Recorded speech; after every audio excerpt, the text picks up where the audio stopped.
હિતેશભાઈ એક ઈસુદાનભાઈ આઈદાનભાઈ નામના ગઢવી અને દ્વારકાના બસ સ્ટેશનમાં નોકરી કરે.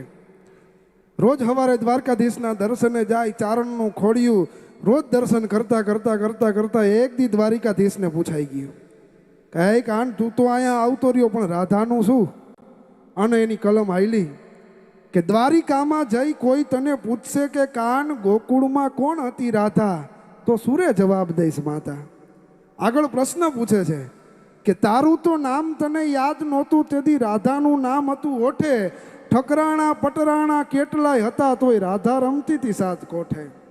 રાધા વીણ વાસણીના વેળ નહીં વાગે, આવા સિદ્ધને સોગંદ ખાધા, તો સુરે જવાબ દઈશ માતા.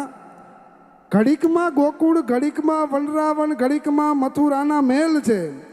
ઘડીકમાં ગોપી, ઘડીકમાં રાધા અને ઘડીકમાં કુબજા સંગેલ છે. અરે હેત પ્રીત ન હોય રાજ ખટપટના ખેલ કાન, પ્રેમ માત હોય આવા સાંધા, તો સુરે જવાબ દઈશ માતા. અને તય ભગવાન દ્વારકાધીશ કાળિયો ઠાકર જવાબ આપે છે, સાંભળો. ગોકુળ મથુરા વનરાવન દ્વારકા ઈ તો મારા પૈંડે પહેરવાના છે વાઘા. રાજીપો હોય તો એને અંગ પર ઓઢીએ, નહીતર રખાય એને આઘા. આ સઘળો સંસાર મારે સોળે શણગાર છે, અને અંતરનો આત્મ એક રાધા. હવે પૂછશો માં કે કોણ હતી રાધા?